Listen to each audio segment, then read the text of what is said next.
super excited for this creative. Her name is Syd from the internet. So without further ado, Syd.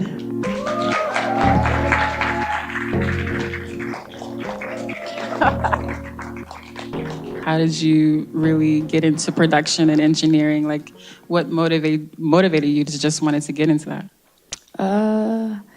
I was hearing stuff on the radio that I wished I could take credit for. So I don't know, it sparked the interest in my head. And then in high school, like the beginning of high school, I got a laptop for school and it had GarageBand on it. And I was like, oh, what's this? Started messing with it and was like, oh, I can make beats on here.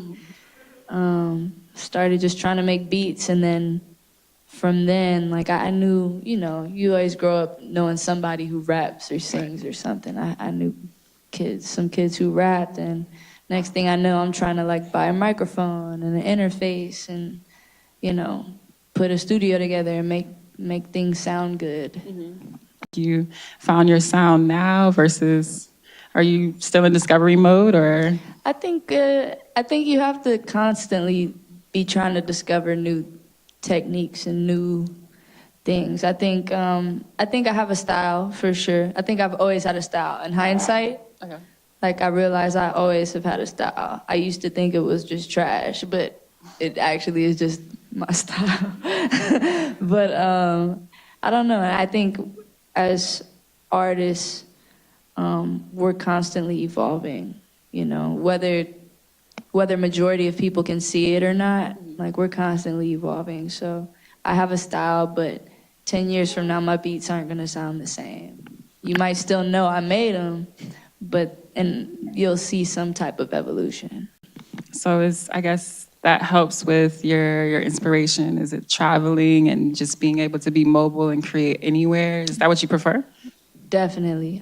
One thing I like when I'm working is natural light. I like knowing what time it is. That's just a personal thing. I realize I'm very rare in that sense. But yeah, I like knowing like around what time it is. I like windows. I like a change of scenery every so often. So I've had studios in maybe like 5 different rooms of my house just throughout the years. You know, started in my first bedroom, then the guest house, then the basement, then back to the guest house, then the library, then my room. So I just move around a lot, and it helps me change my headspace. You know? Cool. Well, good luck this week, man. Thank you. I appreciate you taking time. Thanks for having me. You know, I know you have a busy schedule. I appreciate, you know, you sharing your journey, your truth, because, you know, you're inspiration. So keep doing your thing. Thanks. You too, man. And so, same with all of you. Cool.